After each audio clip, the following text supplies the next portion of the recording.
जो पहाड़ों पर जाता है वो अपनी माँ के पास जाता है, प्यार करने वाली, पोषण देने वाली, उदार माँ। हमारे आज के स्रोत की शुरुआत इन्हीं दमदार पंक्तियों से होती है। बहुत खूबसूरत। आज हम हिमालय की गहराई में उतर रहे हैं और ख़ास तौर पर हिमाचल प्रदेश के चश्मे से उसे देखेंगे। हमारे पास जो सामग्री है वो हमें सिर्फ भूगोल नहीं बल्कि पहाड़ों की आत्मा तक ले जाती है। तो चलिए इस कहानी की परतें खोलते हैं। बिल्कुल। आज का मकसद सिर्फ ये जानना नहीं है कि हिमालय कहाँ है, बल्कि ये समझना है कि वो क्यों है और कैसे बना। इन स्रोतों के जरिए हम एक सफर पर चलेंगे। कैसा सफर? एक ऐसे सफर पर जो एक विशाल प्राचीन समुद्र की तलछट से शुरू होकर दुनिया की सबसे ऊंची पर्वत श्रृंखला के बनने तक जाता है। हम पुराणों से लेकर प्लेट टेक्टोनिक्स तक हर पहलू को छुएंगे। चलिए शुरू करते हैं। स्रोत में सबसे पहली बात जो सामने आती है उसने मुझे सच में चौंका दिया। वो है हिमालय की उम्र। हम हमेशा से इसे प्राचीन, सनातन मानते आए हैं, लेकिन स्रोत कहता है कि ये तो एक नौजवान है। ये सुनने में बहुत अजीब लगता है। 40 मिलियन साल हमारे लिए तो बहुत लंबा समय है। आपकी बात बिल्कुल सही है। मानवीय पैमाने पर 40 मिलियन साल मतलब सोच से भी परे है। लेकिन भूविज्ञान के पैमाने पर जहां हम अरबों साल की बात करते हैं, अच्छा। उस पैमाने पर हिमालय सच में एक नौजवान है। स्रोत इसकी तुलना भारत की ही अरावली और विंध्य पर्वत श्रृंखलाओं से करता है, जो लगभग 1000 मिलियन साल पुरानी है। 1000 मिलियन? हाँ, उनके सामने तो हिमालय कल का बच्चा है। और दिलचस्प बात यह है कि ये एक झटके में नहीं बना। इस भूभाग को ऊपर उठने और दुनिया की छत बनने में 50 से 70 मिलियन साल का लंबा वक्त लगा। वाह! मतलब ये कोई एक घटना नहीं बल्कि एक पूरी प्रक्रिया थी जो करोड़ों साल चली। इसका आकार भी तो जबरदस्त है। स्रोत में लिखा है लगभग 2400 किलोमीटर लंबा और 250 से 300 किलोमीटर चौड़ा। हाँ, इसका पैमाना विशाल है। लेकिन इसकी अहमियत सिर्फ इसके आकार में नहीं बल्कि हमारे कल्चर में, हमारी संस्कृति में, इसकी जगह में भी है। हाँ, स्रोत में बहुत खूबसूरत शब्द इस्तेमाल किए गए हैं, देवात्मा और गिरिराज। देवात्मा यानी देवताओं की आत्मा वाला, और गिरिराज पर्वतों का राजा। ये बात मुझे बहुत दिलचस्प लगी। ये सिर्फ पत्थर और बर्फ का ढेर नहीं बल्कि हिंदुओं के लिए एक देवता है। ऐसा क्यों है? इसकी जड़ें हिंदू दर्शन में बहुत गहरी हैं। स्रोत समझाता है कि हिंदू परंपरा ब्रह्मांड के कण कण में ईश्वर को देखती है। तो फिर इतने विशाल, इतने भव्य पहाड़ों में ईश्वर का वास मानना तो स्वाभाविक है। मतलब उसकी ऊंचाई को एक प्रतीक माना गया है। बिल्कुल, उसकी ऊंचाई को मानवीय आत्मा की ऊंचाइयों का प्रतीक माना गया है। स्रोत ग्रीक माइथोलॉजी के माउंट ओलिम्पस या जापान के माउंट फूजी से इसकी तुलना करता है और कहता है कि हिंदू मानस में हिमालय का स्थान इन सबसे कहीं ज्यादा ऊंचा और पूजनीय है। तो ये सिर्फ देवताओं का घर नहीं बल्कि स्वयं एक देवता है। सही कहा। तो अब सबसे बड़े सवाल पे आते हैं, ये पर्वतों का राजा आखिर बना कैसे?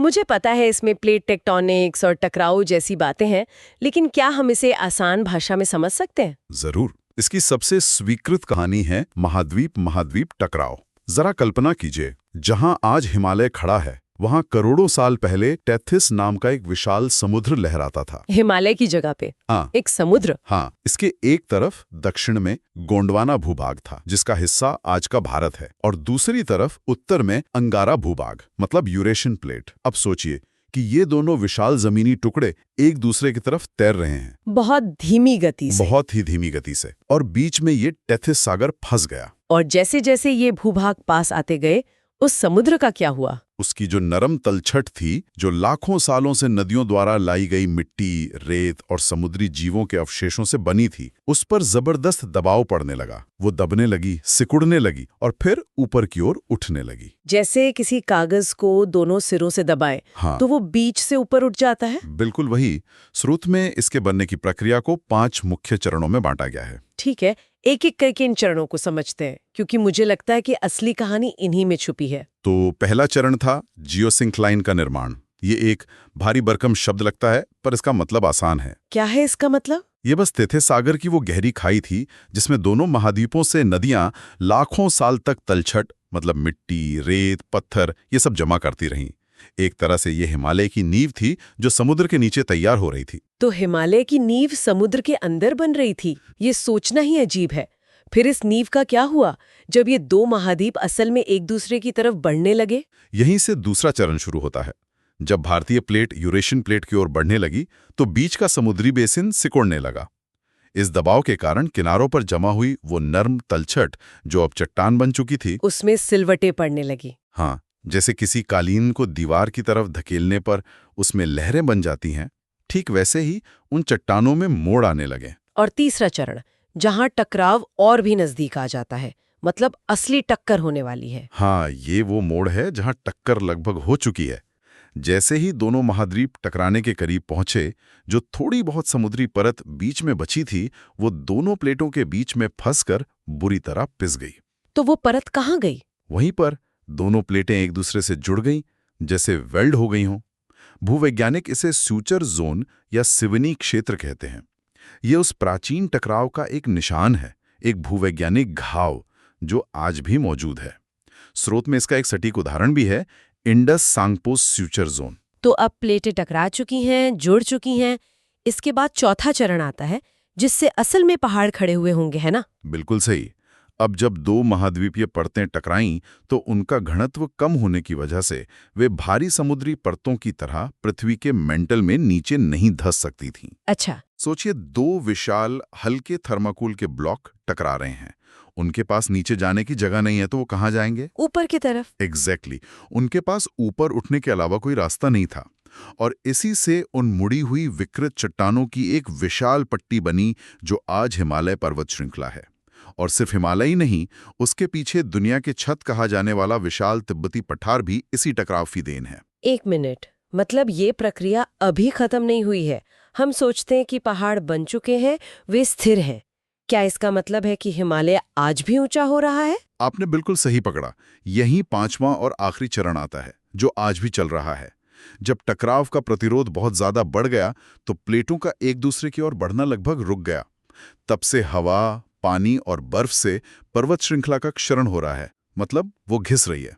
लेकिन आप कह रहे हैं कि वो बढ़ भी रहा है? हाँ, क्योंकि साथ ही ये आइसोस्टैटिकली खुद को संतुलित भी कर रहा है। इसे ऐसे समझिए, जैसे किसी नाव से वजन हटाने पर वो पानी में थोड़ी ऊपर उठ जाती है, वैसे ही जब क्षरण से पहाड़ों का वजन ऊपर से कम होता है तो पूरी पर्वत श्रृंखला नीचे की पिघली हुई चट्टानों की परत पर थोड़ी और ऊपर उठ जाती है। अरे वाह! तो हाँ, हिमालय आज भी बढ़ रहा है, भले ही बहुत धीमी गति से। ये एक जीवित सांस लेता हुआ पहाड़ है। ये तो अद्भुत है।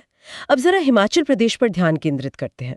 स्रोत कहता है कि यहाँ की भूवैज्ञानिक संरचना बहुत जटिल है। इसे आसानी से कैसे समझें? हाँ, ये थोड़ा जटिल है, लेकिन अगर हम इसे अलग अलग कहानियों के रूप में देखें तो आसान हो जाएगा। हिमाचल की ज्यादातर जमीन मध्य हिमालय की तलछटी और रूपांतरित चट्टानों से बनी है, लेकिन हर इलाके की अपनी अलग पहचान है। चलिए चंबा और डलहौजी से शुरू करते हैं। ठीक है। यहाँ की कहानी दबाव और उथल-पुथल की है।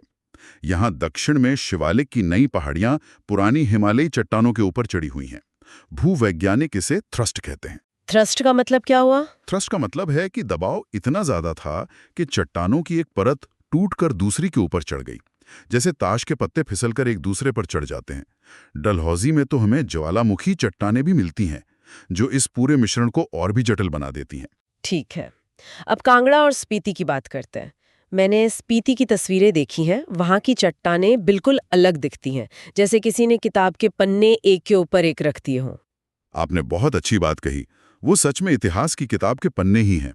स्रोत बताता है कि स्पीति के तिब्बती जोन में कैम्ब्रियन से लेकर क्रिटेशियस युग तक की परतें मौजूद हैं। मतलब कितना पुराना इतिहास? यानी 50 करोड़ साल से भी ज्यादा का इतिहास उन चट्टानों में दर्ज है।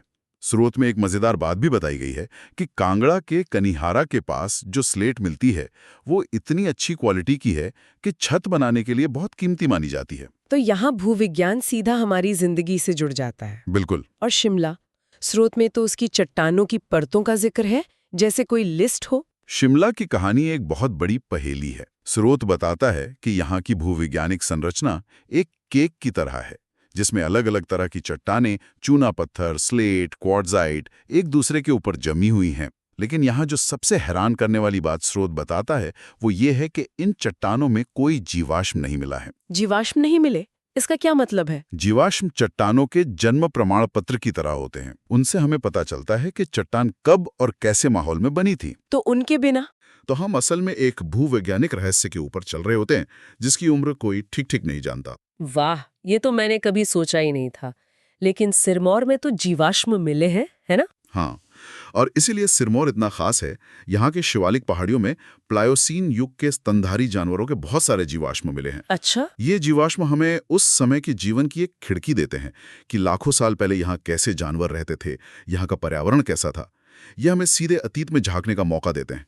तो हर इलाके की अपनी एक अलग भूवैज्ञानिक कहानी है। स्रोत में पूरे हिमालय को 3 बड़े हिस्सों में भी बांटा गया है, पश्चिमी, मध्य और पूर्वी। इसका क्या मतलब है? ये हिमालय को एक बड़े पैमाने पर पूर्व से पश्चिम तक समझने का एक तरीका है। पहला है पश्चिमी हिमालय, जिसमें जम्मू कश्मीर और हिमाचल प्रदेश आते हैं। दूसरा है मध्य हिमालय, जिसमें उत्तराखंड के पहाड़ी जिले हैं। और तीसरा पूर्वी हिमालय, जो सिक्किम, अरुणाचल से होता हुआ ब्रह्मपुत्र तक फैला है। और इनमें फर्क क्या है? स्रोत साफ कहता है कि ये सिर्फ एक नक्शे पर खींची लकीर नहीं है। इन तीनों क्षेत्रों की जलवायु, पेड़ पौधों और यहाँ तक के पहाड़ों के रूप में भी साफ अंतर दिखाई देता है। पूर्वी हिमालय में बहुत ज्यादा वर्षा होती है, वो घने जंगलों से ढका है। और ये सारी कहानियां आकर हिमाचल के नाम में ही सिमट जाती हैं। हिमाचल यानी बर्फीले पहाड़ों की भूमि। ये नाम ही इसकी पूरी पहचान बता देता है। बिल्कुल। और स्रोतकांत भी एक बहुत ही काव्यात्मक तस्वीर के साथ होता है, जो इसके भूविज्ञान और भूगोल को उसकी आत्मा से जोड़ देती है। क्या कहता है स्रोत? स्रोत कहता है, अनंत बर्फ, हरे भरे जंगल, गाती हुई धाराएं, नाचते हुए पक्षी, प्यारी झीलें, हरी भरी वादियां, पन्ना जैसी घास के मैदान, मुस्कुराते ग्लेशियर और प्रफुल्लित लड़कियां। ये हिमाचल प्रदेश की तस्वीर है, जो हिमालय की उत्तर पश्चिमी गोद में फैला है। यह सिर्फ चट्टानों का वर्णन नहीं है, ये एक जीवंत एहसास है। सही कहा। तो हमने पुराणों की श्रद्धा से लेकर प्लेटों के टकराव तक और टेथिस सागर की गहराई से लेकर शिमला की रहस्यमयी चट्टानों तक का एक लंबा सफर तय किया।